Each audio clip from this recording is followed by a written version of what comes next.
नमस्कार, मी राहुल कुलकर्णी. एनडीटीव्ही मध्ये तुमचं स्वागत. पुन्हा तीच विनंती, आमचं युट्यूब चॅनल सबस्क्राईब करा, बेल आयकन दाबा आणि हे व्हिडिओ शेवटपर्यंत बघा. दोन मुद्दे टॅग केलेत. एक म्हणजे वाल्मिक कराडचा पाय आता खोलात गेलाय. खरं म्हणजे हा एंडगेम सुरू आहे असंच मला म्हणायचं होतं.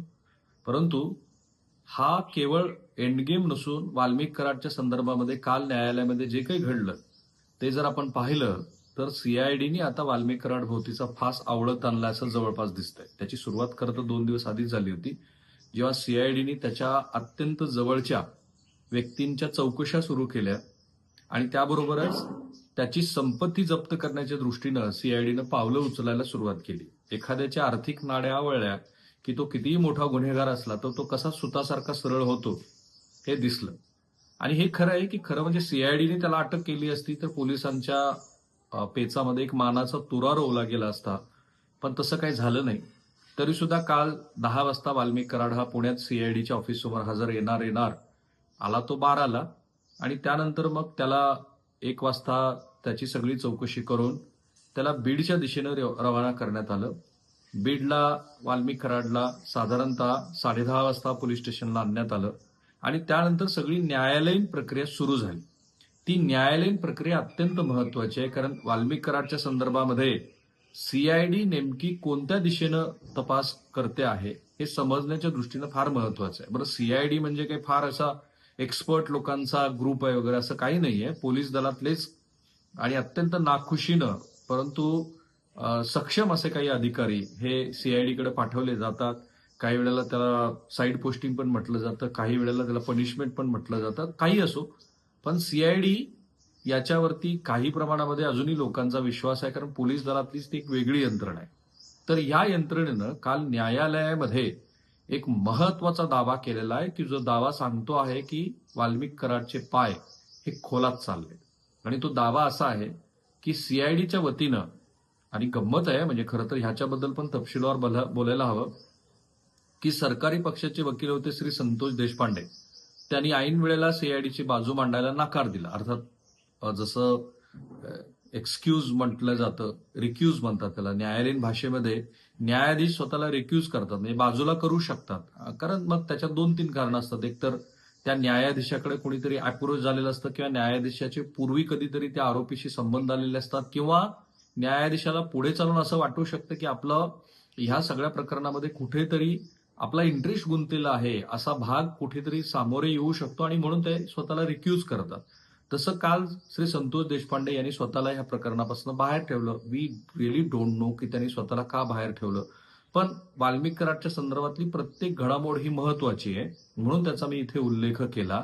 आणि म्हणून जे.बी. शिंदे नावाच्या दुसऱ्या वकील महोदयांनी सीआयडीची बाजू मांडली, आणि त्यातला पहिलाच महत्वाचा भाग जो सीआयडीने म्हटला तो असा आहे की संतोष देशमुख यांच्या खून प्रकरणामध्ये वाल्मिक कराडचा सहभाग असू शकतो किंवा आहे असं न्यायालयामध्ये सीआयडीनं सूचित केलं. आणि म्हणून मी म्हटलं की आता कुठे वाल्मिक कराडचा डाऊन टाइम सुरू झालेला आहे. कारण आता ह्या प्रकरणामध्ये एक तर तो मुळात खंडणीच्या प्रकरणातला आरोपी आहे. तो स्वतःच म्हणतोय की केज पोलीस स्टेशनला जो गुन्हा दाखल झालेला आहे तो खोटा गुन्हा आहे, मी काही या प्रकरणातला आरोपी नाही, हे राजकीय आरोप आहेत. परंतु सीआयडी आता तसं म्हणत नाहीये. सीआयडी तर पुढे जाऊन 2 पावलं असं म्हणते आहे की कदाचित संतोष देशमुख खून प्रकरणाला, कदाचित पण नाही, हा दावाच केलाय सीआयडीनी की संतोष देशमुख प्रकरणातला हा आरोपी आहे. त्याचे व्हॉइस कॉल टेस्ट करायचे, त्यांनी त्याचा आवाजाचा सॅम्पल घ्यायचा आहे, कारण ज्या ऑडिओ क्लिप्स काही सीआयडीकडे असतील त्या कोणाच्या आहेत वगैरे. आणि त्याबरोबरच ह्या वाल्मिकनं परळी आणि त्या परिसरामध्ये किती दहशत निर्माण केलेली होती त्याचाही तपास सीआयडीला करायचा आहे. आता प्रतिपक्षाच्या वतीनं बाजू त्याचे जे कोणी श्रीनिवास मुंडे कुणीतरी त्यांचे बचाव पक्षाचे वकील आहेत, ते असं म्हणाले की वाल्मिक कराड हा सामाजिक कार्यकर्ता आहे, आणि सामाजिक कार्यकर्ता असल्यामुळे केवळ राजकीय कारणानं वाल्मिकवरती हे आरोप झालेले आहेत. त्याचं सामाजिक कॉन्ट्रीब्युशन फार मोठं आहे. आणि त्याशिवाय जो काल मी मुद्दा मांडला होता की वाल्मिक कराड हा स्वतःहून शरण आला, याच्या मागे जे क्रोनॉलॉजी दिसते आहे ते त्याला पुढे जामीन मिळवण्याच्या दृष्टीनं उपयोगी ठरावं असं. आणि काल मी श्री असीम सरोदे यांना हा प्रश्नही विचारला होता. प्रदीप घरत जे सीबीआयचे वकील आहेत त्यांनाही मी हा प्रश्न विचारला होता की जर स्वतः आरोपी हजर झाला तर त्याला जामीन मिळवण्याच्या दृष्टीनं काही त्याचा उपयोग होऊ शकतो का. अर्थात तेव्हा प्रदीप घरत असं म्हणाले की that can be one of the minor point. हा एक छोटासा मुद्दा असू शकतो, फार त्याचं महत्व नाहीये. पण काल बचाव पक्षाच्या वतीनं हा मुद्दा मांडण्यात आला की वाल्मिक कराड हा स्वतःहून हजर झालेला आहे, तो सामाजिक कार्यकर्ता आहे, आम्ही त्याचे व्हॉइस सॅम्पल द्यायला तयार आहोत वगैरे वगैरे. आणि मग मात्र न्यायालयानं याला 14 दिवसाची सीआयडीची कोठडी दिलेली आहे. तिथे केज पोलीस स्टेशन म्हणजे जी वेगळी सीआयडीची कोठडी असेल त्या कोठडीमध्ये आता वाल्मिकची चौकशी होईल. मधल्या काळामध्ये त्याची वैद्यकीय तपासणी झाली, जी न्यायालयीन संहितेचा एक भाग आहे. आणि त्याप्रमाणे त्याला पुन्हा कोर्टाने पण विचारलं की तुझं बाबा काही पोलिसाबद्दलचं काही मत आहे का, तर त्यावेळेला तो म्हणाला की नाही, माझं काही मत नाहीये. आता वाल्मिकचे पाय का खोलात जात आहेत? ज्या पद्धतीनं श्री देवेंद्र फडणवीस यांनी काल माध्यमांना प्रतिक्रिया दिल्या आणि पुन्हा एकदा त्याला हे पुन्हा एकदा सांगितलं त्यांनी की ह्या घटनेमध्ये कोणाचाही, हे शब्द आहेत देवेंद्र फडणवीस यांचे, कोणाचाही हात असेल आणि त्या विरोधामध्ये पुरावे असतील तर आम्ही त्याला सोडणार नाही. आणि हे फार महत्वाचं आहे, कारण जर असं असेल आणि मधल्या काळामध्ये तो जो कोण बडा नेता होता ज्याचा अंजली दमानिया यांनी संदर्भ दिला आहे आणि बऱ्याच माध्यमांनी त्याचं वार्तांकन केलंय की हे जे आरोपी आहेत त्यांना जवळपास 17 फोन कॉल्स, कारण ही इनसाइड स्टोरी आम्हीच ब्रेक केली होती की अशा पद्धतीचे 17 फोन कॉल हे आरोपींनी कुठल्या तरी बड्या नेत्याला केलेले आहेत. आता पॉलिटिकल पॅट्रोनेज असल्याशिवाय तर ही घडामोड होत नाही असं सुरेश धस यांचं म्हणणं आहे. कारण ज्या वाल्मिक कराडवरती इतके गुन्हे दाखल आहेत, ज्या 307 सारखा गंभीर गुन्हा आहे, त्या वाल्मिक कराडला पोलीस संरक्षण मिळतं. पोलीस संरक्षण मिळण्यासाठी तुम्हाला आमदारांच्या शिफारशीची गरज असते. म्हणजे मल्लिकार्जुन भाई कट्टी हे लातूरचे एक माहिती अधिकार कार्यकर्ते आहेत.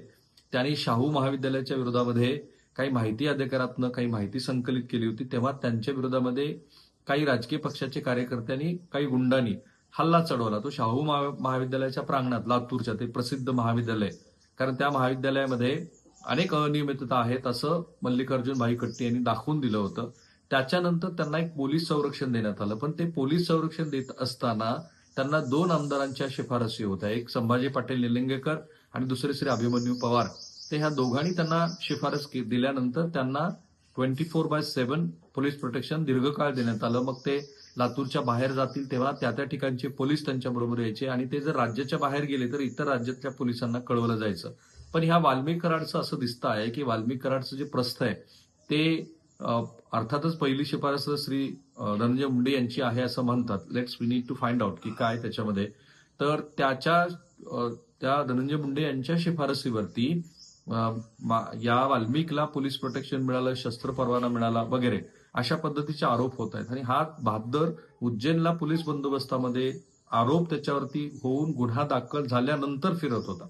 सो आता हे जे पॉलिटिकल पॅट्रोनेज आहे त्या सगळ्यांचा तपास होईल. आणि जर खरोखरच राजकीय इच्छाशक्ती असेल तर खरोखरच ज्यांचा वाल्मिक कराड याच्या संदर्भामध्ये त्याचं जे काही स्टेचर उभं राहिले, कारण काल प्रकाश सोळंकी यांनी आमच्याशी बोलत असताना एक महत्वाचा मुद्दा मांडला की वाल्मिक कराड हा इतका मोठा झाला त्याचं मुख्य कारण श्री धनंजय मुंडे हे पालकमंत्री असतानाच्या 4 वर्षाच्या काळामध्ये त्याला ज्या पद्धतीनं सगळा व्यवहार करण्यासाठीचे अधिकार दिलेले होते, त्यातनं हे एक मोठं प्रस्थ उभा राहिलं आणि त्या प्रस्थानं जे काही उभा केलंय ते आज महाराष्ट्र बघतो आहे. सो ह्या कॉन्टेक्स्टमध्ये आपण असं निश्चित म्हणू शकतो की जर खरोखरच याची चौकशी सुरू झाली तर अनेक नव्या गोष्टी महाराष्ट्रासमोर येऊ शकतात. खरोखरच ह्या निमित्ताने सीआयडीनं आता जो दावा केलाय की संतोष देशमुख यांच्या खून प्रकरणामध्ये वाल्मिकचा सहभाग आहे, तर मग वाल्मिकचे पाय हे दीर्घकाळ खोलात जाऊ शकतात. आणि जसं सभागृहामध्ये मुख्यमंत्र्यांनी मकोका आपण ह्या आरोपींच्या विरोधामध्ये लावू असं जे घोषित केलेलं आहे, ते जर तसं झालं तर मग वाल्मिक दीर्घकाळ जेलच्या बाहेर येण्याची शक्यता कमी आहे.